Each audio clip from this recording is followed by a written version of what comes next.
ดีค่ะถ้าอยากทอดเห็ดเข็มทองให้กรอบอร่อยกรอบนานลองมาทำตามสูตรนี้กันดูค่ะเห็ดเข็มทองที่เราใช้วันนี้น้ำหนักจะอยู่ที่200 กรัมค่ะในขั้นตอนแรกเลยให้ตัดสีดำๆตรงส่วนโคนทิ้งไปก่อนเลยนะคะหลังจากนั้นนะคะให้ผ่าสไลด์เห็ดจากตรงส่วนโคนให้บางเท่าๆกันเพื่อเวลานำไปทอดจะได้สุกและกรอบเสมอกันนะคะ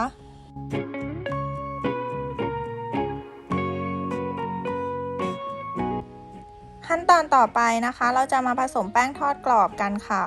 เราจะใช้แป้งทอดกรอบยี่ห้ออะไรก็ได้นะคะใช้1 ถ้วยตวงค่ะจากนั้นเติมเกลือเล็กน้อยพริกไทยประมาณ1 ช้อนชาค่ะหลังจากนั้นนะคะให้คนส่วนผสมของแห้งเนี้ยให้เข้ากันก่อนค่ะ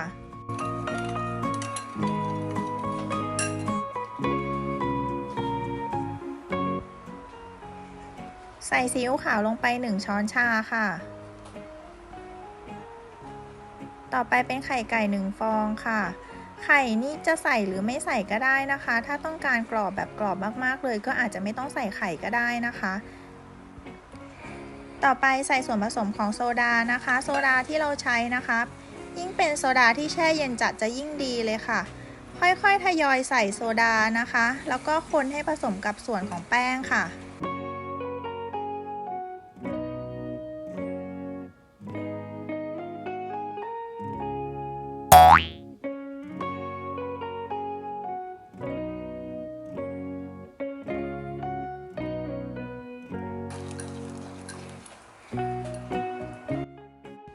เราจะทยอยใส่โซดาไปเรื่อยๆจนกว่าจะได้แป้งที่เหลวขึ้นนะคะแต่ถ้าเพื่อนๆตวงส่วนผสมตามสูตรที่ใส่ไว้ให้ก็จะแบ่งสักประมาณ2 ครั้งไม่ต้องทยอยใส่ทีละน้อยๆแบบนี้ก็ได้นะคะ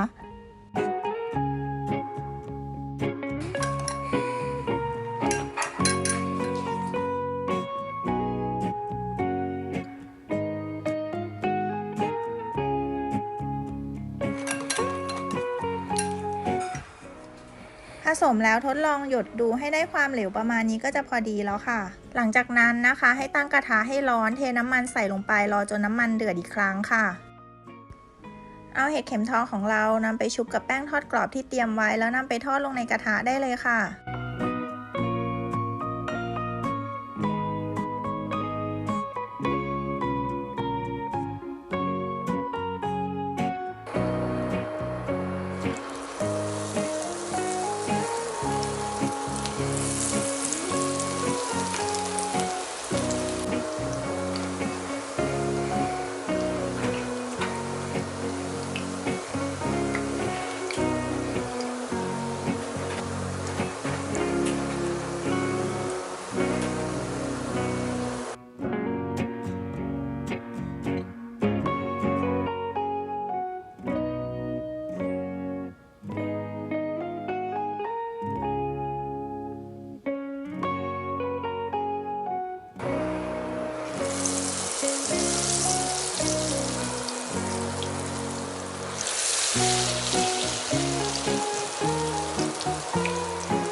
หลังจากที่เราทอดจนได้เห็ดกรอบสีเหลืองทองแล้วนะคะให้พักเสด็จน้ำมันสักเล็กน้อย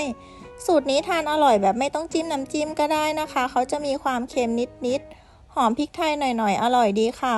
หรือถ้าชอบแบบจิ้มน้ำจิ้มจะเป็นพวกน้ำจิ้มไก่น้ำจิ้มซอสหวานก็เข้ากันอร่อยเหมือนกันค่ะ